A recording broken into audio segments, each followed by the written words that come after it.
The National Integrity Action NIA is calling for Prime Minister Andrew Holness to intervene in the controversy involving Government Minister EVERALD Warmington.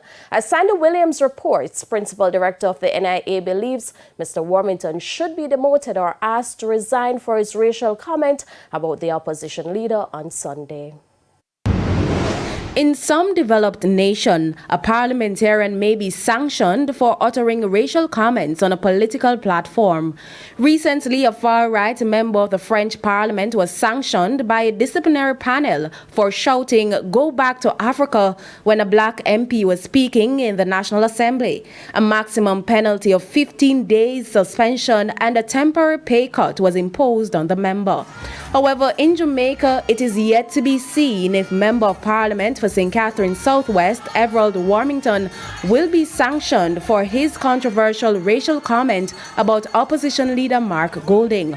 On Sunday, Mr. Warmington suggested that Mr. Golding's racial background and his ancestral links to British slave masters made him unfit to become Prime Minister of Jamaica.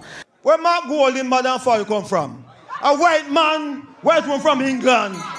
Prime Minister where? Jamaica? If he wants to be Prime Minister, go back to England, Ireland, Wales, or Scotland. Professor Trevor Monroe is Principal Director of the National Integrity Action NIA. There is no code of conduct on the basis of which any behavior inside or outside of our parliament by a member of parliament can be sanctioned. Professor Monroe explains that the government had started consultation 13 years ago as part of efforts to implement a national code of conduct. There was also a commitment to include a national code of conduct in Jamaica's National Development Plan, Vision 2030. But to date, that commitment in our National Development Plan has not been fulfilled despite a number of administrations, the Simpson-Miller administration 2012, 2016 following Golding, then the second Andrew Holness administration. He says the time has come for the government to fulfill that commitment. The Office of the Political Ombudsman has since sent a letter informing Mr. Warmington that it will be conducting a probe into the matter. However, in a Gleaner article, Mr. Warmington dismissed both the PSOJ and the Office of the Political Ombudsman as sanctimonious non-entities. Professor Monroe believes it's time for Prime Minister Andrew Holness to intervene. On his inauguration in 2020, on September the 7th, Prime Minister again said, "We must seek to prevent the occurrence of actions which weaken public trust and damage the integrity of the government." Mr. Warmington is a part of the government, and therefore I would urge that the Prime Minister call him in, have a discussion, and say that your remarks, whoever has behaved that way in the past, two wrongs don't make a right, your remarks are out of order, and I'm requesting your resignation. Or alternatively, I am demoting you from the position you hold. Sandy Williams, TVJ News. The opposition People's National Party has blasted comments from the JLP's EVERALD Warmington about PNP President Mark Golding. The PNP has described the statements as despicable and in poor taste and has called on the JLP hierarchy to do the same. Herman Green reports.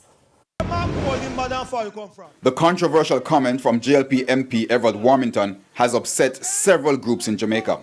The opposition PNP has fired back, not only pointing out how inappropriate they believe it is, but also defending the PNP president, Mark Golding. The PNP says Mr. Golding was born in Jamaica at the University Hospital of the West Indies and that his nationality and heritage are of unquestionable authenticity. The PNP says to use Mr. Golding's skin color to incite hate against him is a repulsive political stunt which must be rebuffed by society at large.